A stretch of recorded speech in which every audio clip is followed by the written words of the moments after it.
This is Master Wong Shun Leung, one of the world's leading authorities on Wing Chun Kung Fu. He is also recognized within the Hong Kong martial arts community as being the late Bruce Lee's foremost instructor under the guidance of Grandmaster Yip Man.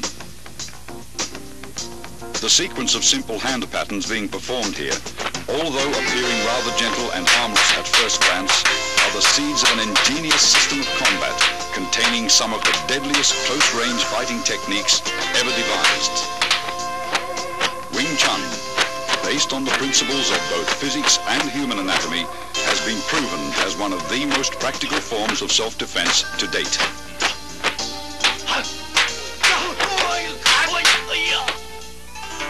Grandmaster Yip Man was responsible for Wing Chun's world fame. The text you see here, written by him, is the entire history of this southern Chinese system which he introduced to Hong Kong from his native province, Guangdong. The roots of the art go back to the famed Shaolin Monastery, which for centuries was the hub of Chinese martial arts. During the Qing dynasty, Manchu troops killed most of the Shaolin warrior monks and burned down their monastery. Among the few survivors was a Buddhist nun, Moy, who took refuge in the White Crane Temple at Tai Leung Mountain. There, according to legend, she created a system of Kung Fu after being inspired by watching a crane and fox in combat. She then taught her deadly art to a woman, Yim Wing Chun, whom the style has been named after. Yip Man, the fifth-generation master who died in 1972, openly propagated what was once a secret style in order to preserve the art from extinction. His disciple, Bruce Lee, credits Wing Chun for being the basis from which his own modern style, Jeet Kune Do, evolved. Wing Chun is a very effective system due to its scientific approach to combat. The style's sophisticated fighting principles are based on both simplicity and the theory of economy of motion or conservation of energy. All the techniques are designed to be structurally faster than other fighting methods, as well as more efficient.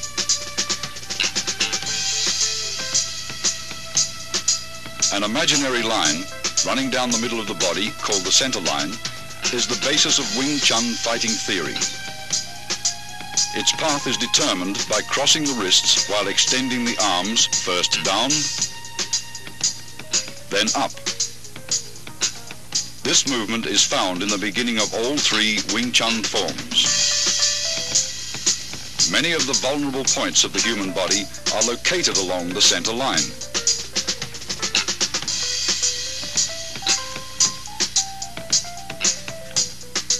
Thus, Wing Chun's offensive theory stresses attacking an opponent's center line. Attacking either to the left or right of his center line, your force will be dissipated if he rolls with the blow. Attack his center line and he must absorb the strike's full impact. All Wing Chun's offensive techniques, in particular the straight punch, which is the style's major weapon, begins from the center line.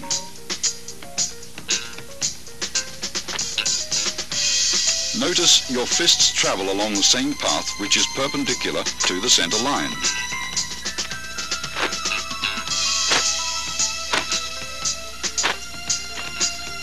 Wing Chun punching is always direct, since the shortest distance between 2 points is a straight line.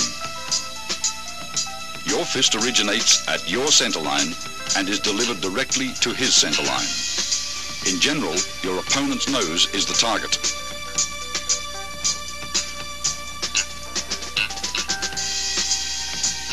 Defensively, Wing Chun stresses the instinctive protection of one's center line to a tight on-guard arm position where the elbow of your lead arm is always a fist distance from the center line. Never is the elbow out, since you are left exposed. Though your arm moves to block, your elbow remains a fixed axis.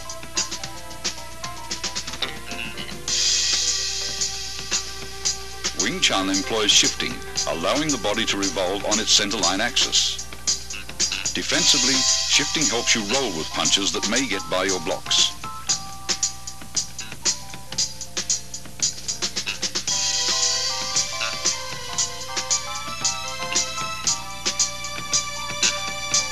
Offensively, shifting creates various angles for attacks that will subtly penetrate an opponent's defenses. Body shifting also increases the distance of your arm's reach.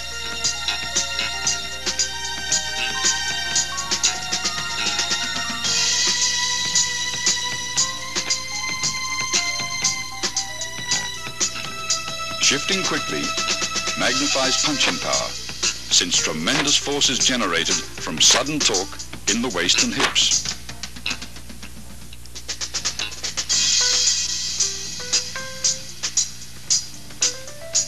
Wing Chun is structurally faster than many styles of fighting because it employs simultaneous offense and defense.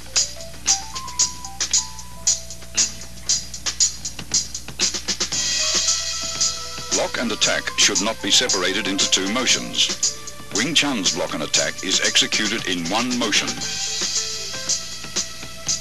After striking out, the fist automatically blocks when retracted.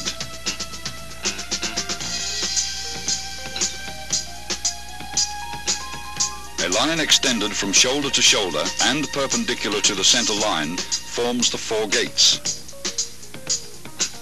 Wing Chun's defensive system trains one to employ various blocks to protect each of the four gates. Here, Master Wong protects his upper right gate as he blocks and punches in a single motion.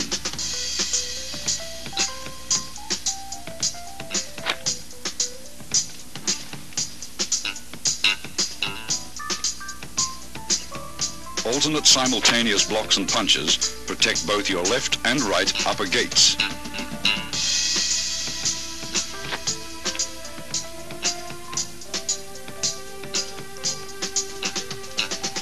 Observe how body shifting is coordinated with both the blocks and strikes.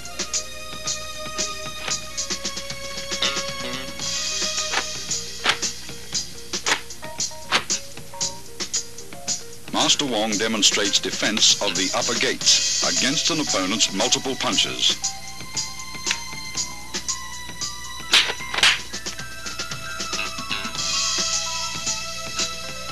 Similarly, both left and right lower gates may also be protected with simultaneous alternate blocks and chops.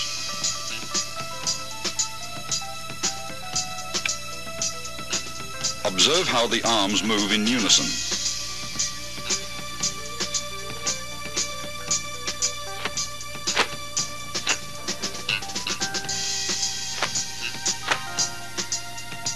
Here, defending his left and right lower gates, he simultaneously strikes with a right chop, then a left punch.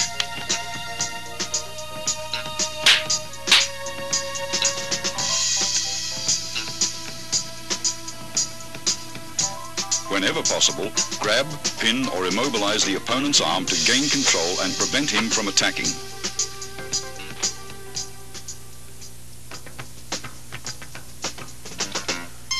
In accordance with the theory of economy of motion, Wing Chun hand techniques defend and block at the same time and are delivered in a bursting series of straight rapid-fire attacks. The basic straight punch begins in front of your solar plexus and is thrust out with your fist at nose level. As one fist punches, the opposite fist retracts. Notice the wrist snapping action, unique to Wing Chun.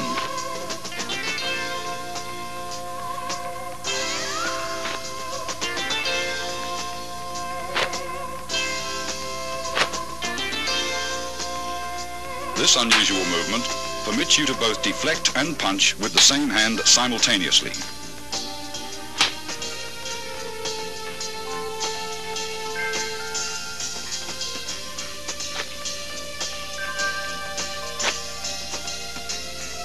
It also creates a powerful shocking force, even from short distances, as seen demonstrated by this 1-inch punch. Execute finger thrusts like punches and keep your fingertips stiffly together. Finger thrusts are either aimed at an opponent's eyes or, as seen here, to his throat.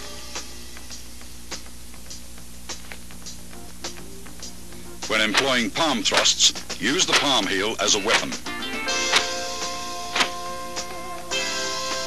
Palm thrusts directed under an opponent's nose are very effective.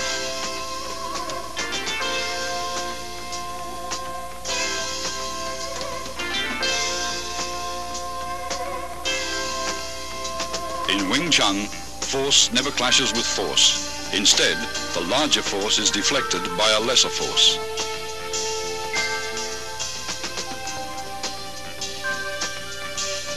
Tan Sao employs the thumb side of your forearm to block. At completion, your elbow returns to the fixed elbow position, 1 fist distance from your center line. Rotation of the forearm and the palm's abrupt upward twist generate power. Blocking power is enhanced by twisting your torso while shifting.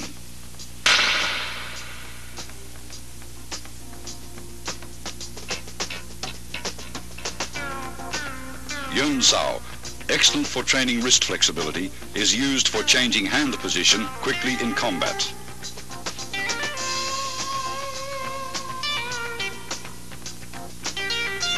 It is executed by a relaxed rotation of the hand around the wrist.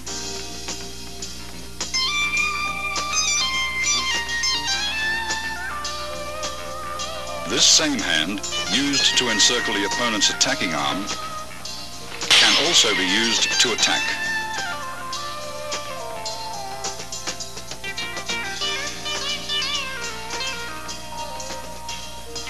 Wu Sao employs either your palm or edge of the hand to block. Upon completion, your hand is in a prayer-like position in front of your chest. Wu Sao is the rear guard hand position employed when an opponent's punch penetrates your forward defenses.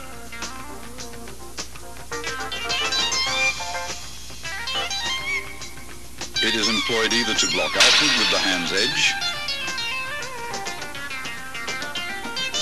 or inward with the palm.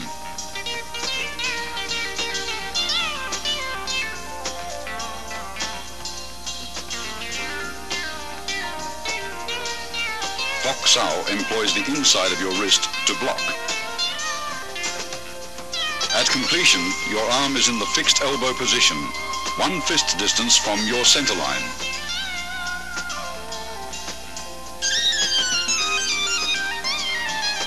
Fok Sao is important in sticking hands practice.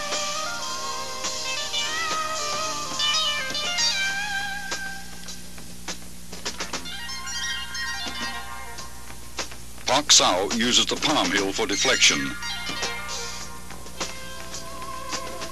By utilizing the wrist's snapping action. It is often combined with a punch.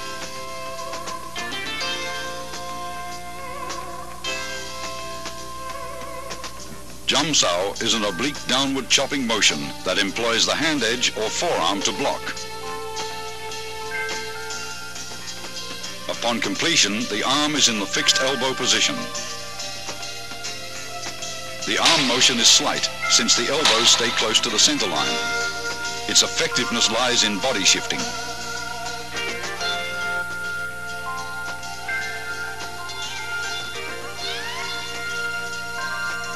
Gan Sao employs the forearm to block low-level and groin attacks by combining both the hinge action of your elbow and body shifting.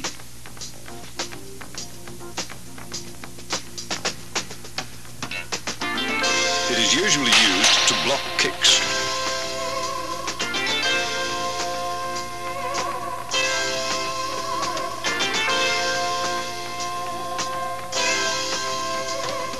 Wong Sao is unusual, since it deviates from the fixed elbow position. It is performed by a rolling motion of the forearm, which is the blocking surface. Coordination with torso rotation is important in Wong Sao.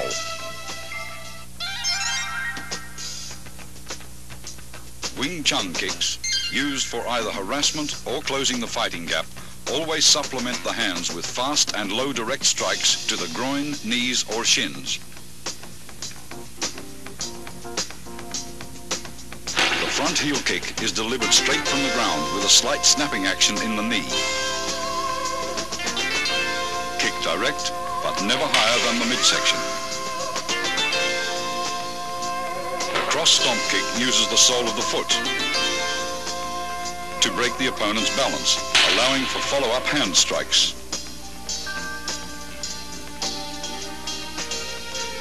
The low side kick is for stomping down with the heel or sole of the foot. Master Wong employs a side kick to his opponent's inner thigh as a harassment.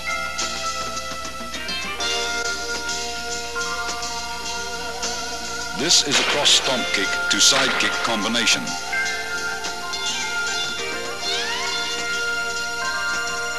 As the opponent evades the stomp kick, Master Wong follows up with a side kick to the midsection.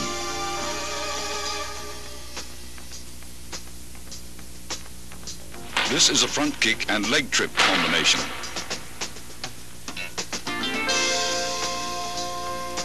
After his front kick is blocked, Master Wong follows the blocking force and uses his leg to trip the opponent.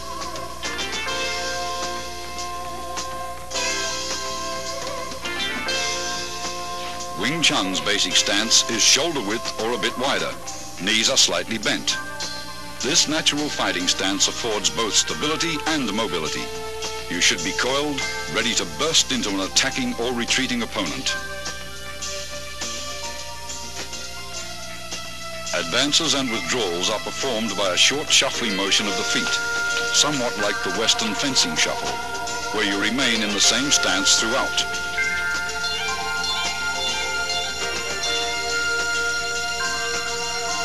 To advance, the front foot first steps forward about 6 inches, then the rear leg slides forward. To retreat, the rear leg steps backwards, then the front leg follows suit. When advancing, spring off the rear leg. When retreating, spring off the front leg.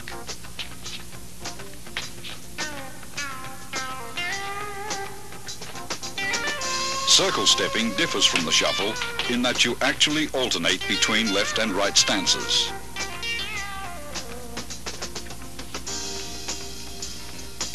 To advance, your rear foot slides forward using a circular motion, while the other foot slides up into a natural stance position.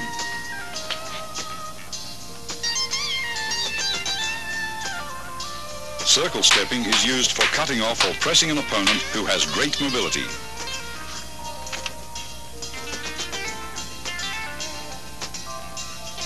A wall bag filled with dried beans or sand is an essential training aid for developing power.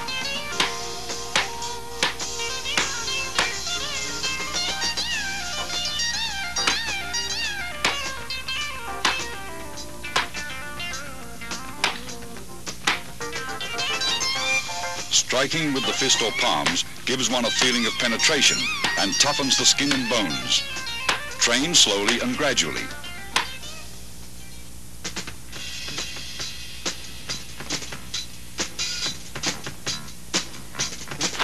Although most Kung Fu styles retain a considerable number of instructional forms, Wing Chun has only 3. Contained within these 3 forms, however, is the entire scope of the style's theoretical and technical knowledge.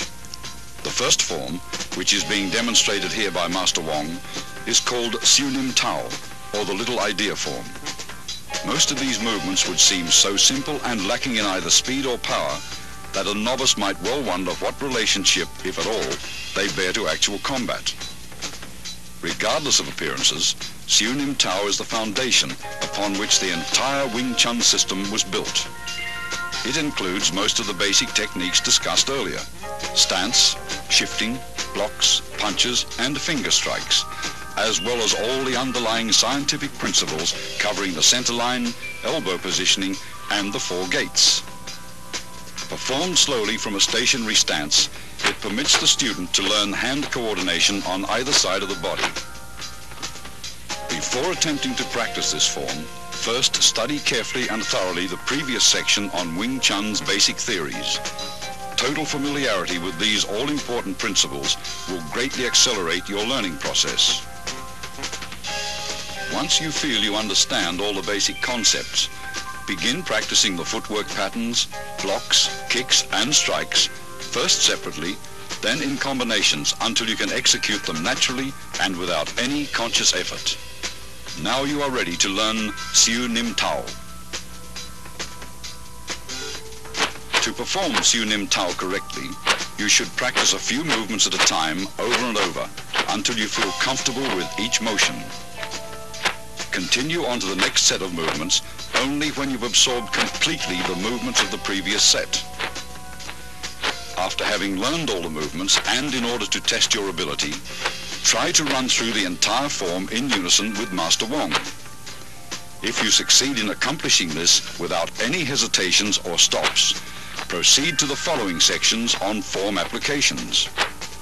Remember, when practicing techniques with a partner, be careful not to injure him or her. Always exercise control. Once you've mastered the basic theories, basic techniques, Siu Nim Tao, and its applications, you're ready to advance to the next stage, or Chi Sao.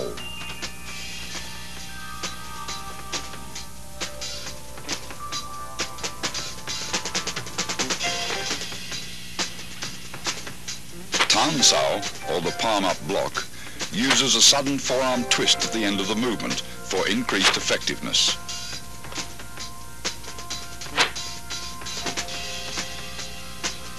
Tan Sao is combined with a simultaneous punch.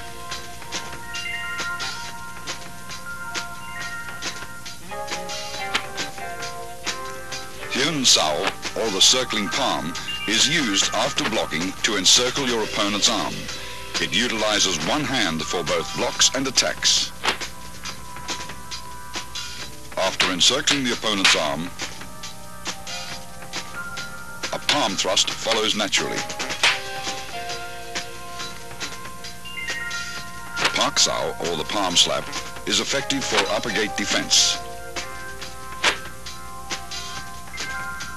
It is best combined with a head slip or body dodge. The downward palm block is used against attacks to the lower gate.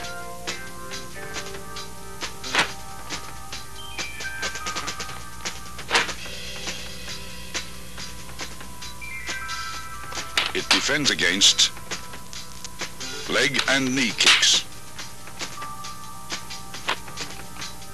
Here, a variation of the downward palm block is used to break out of an attempted elbow lock.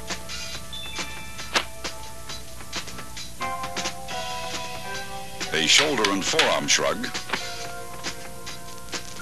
can repel an attacker.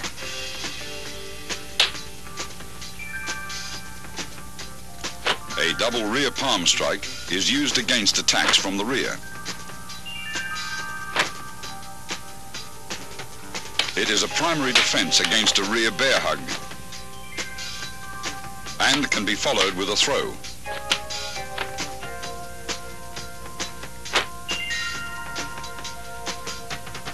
The double knife-edge chop can be adapted for practical application.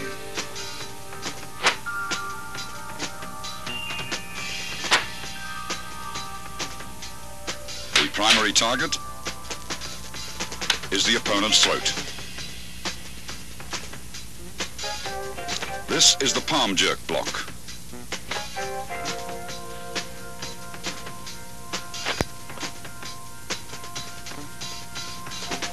A sudden jerk effectively destroys an opponent's balance. Here, a palm jerk block is followed immediately by an eye thrust with the same hand.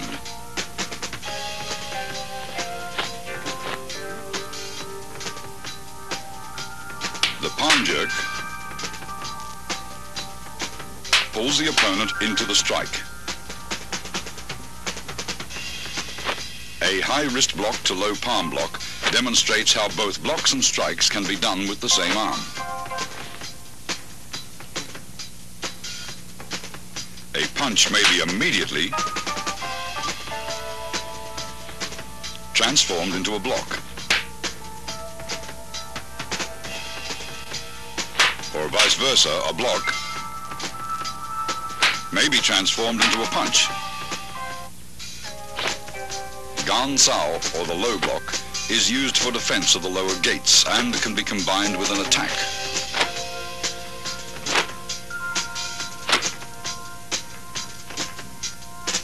Here it is used along with a knife hand strike. Bong Sao, or the wing arm block, can be followed with a double palm push.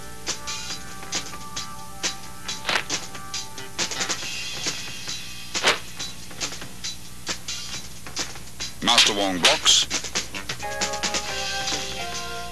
then pushes his opponent.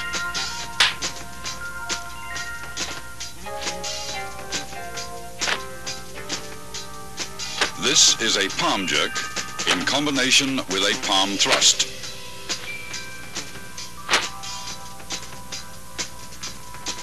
A palm thrust to the throat after a palm jerk breaks your opponent's grab. Other than being alternate finger thrusts, these movements have another meaning.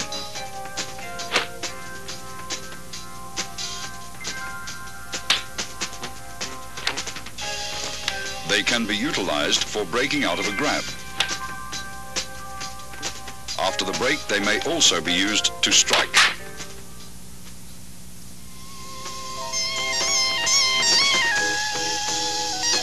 Chi Sao, or sticky hands, is a two-man exercise for developing arm coordination, so that while one hand blocks, the other attacks. It also promotes tremendous sensitivity in the arms, thereby allowing one to instinctively determine the direction of an opponent's force and develop the quick reflexes needed to direct that force with a minimum of effort.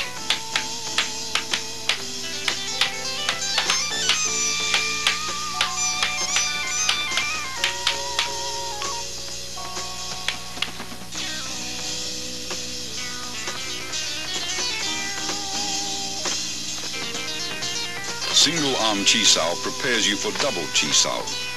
Since only one arm is used, you may concentrate on proper arm position and feeling the opponent's flow of force. Tan Sao, a low palm thrust, and Bong Sao comprise the movements executed by partner A.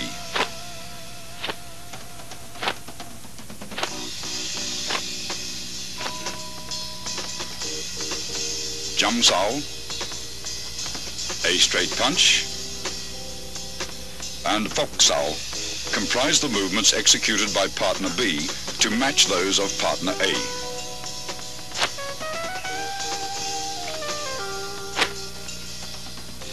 Partner B's Fok Sao rests on A's Tan Sao. Partner A's Tan Sao converts to a low palm thrust, which is blocked by B's Jam Sao. Partner A's Tan Sao changes to a Bong Sao to block B's straight punch. Both partners perform these movements in response to each other's complementary techniques with a firm yet relaxed flow of force.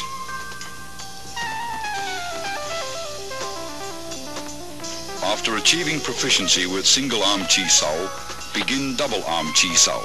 The first stage is Pun Sao, or rolling hands. Both partners, A and B, perform the same arm movements. The right arm alternates between Tan Sao and Bong Sao.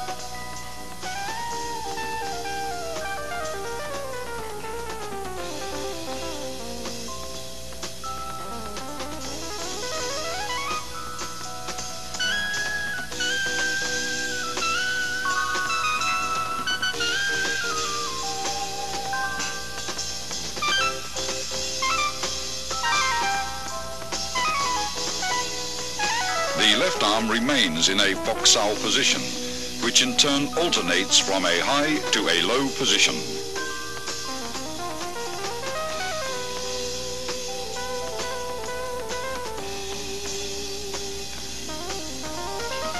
Partner B's left high Fok Sao rests on A's right Bong Sao, while A's low Fok Sao rests on B's right Tan Sao.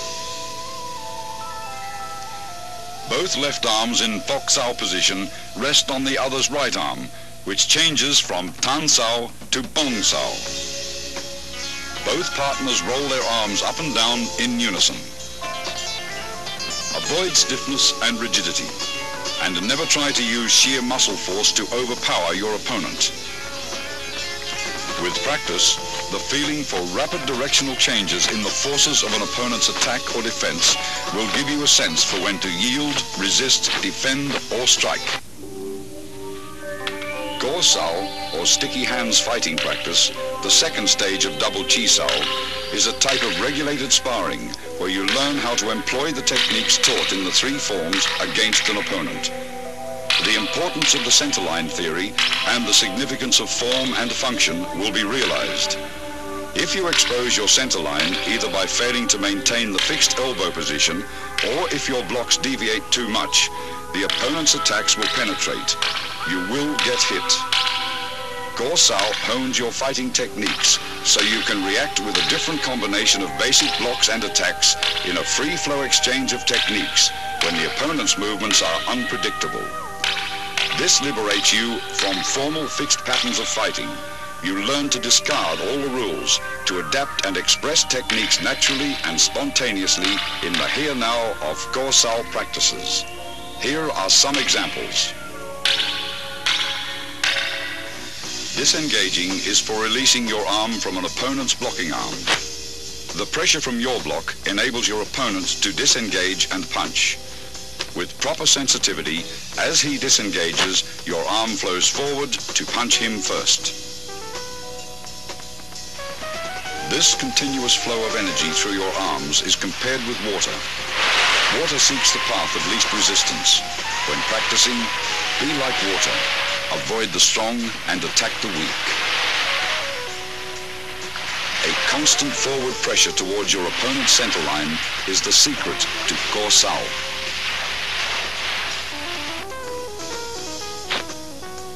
If your opponent's arms deviate too far and expose his centerline, automatically penetrate his defenses like water crashing against rocks.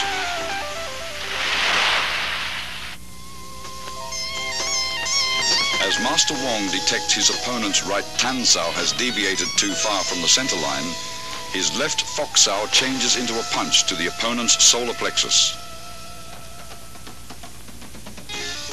Detecting Master Wong's forward force, his opponent blocks and traps his arms.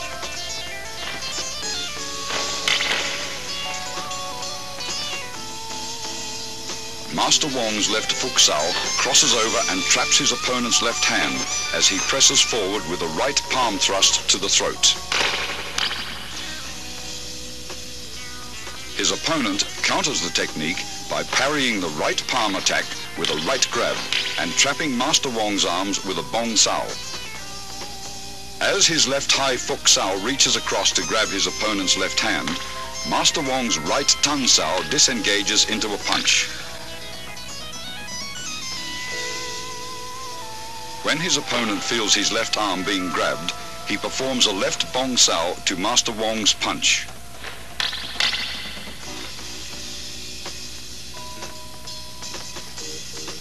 Master Wong's Pak Sao blocks his opponent's left arm and he slips in with a low palm strike. The opponent employs body shifting by pivoting to the right and dissolves Wong's forward rush as soon as he feels Wong's body advancing.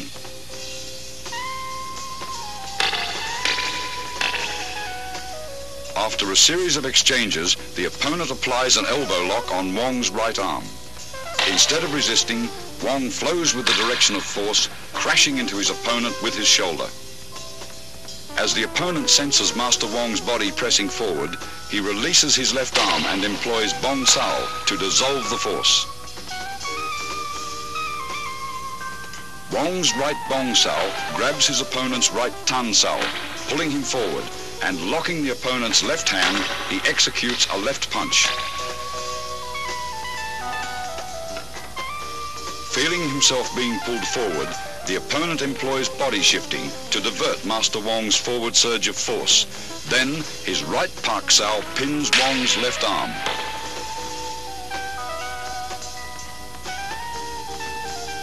Sensing the opponent is preoccupied with hand techniques, Master Wong suddenly employs a straight heel kick to the midsection. The opponent, alert to both hand and foot attacks, detects Master Wong's kick, sidesteps and delivers an upward palm thrust to the throat.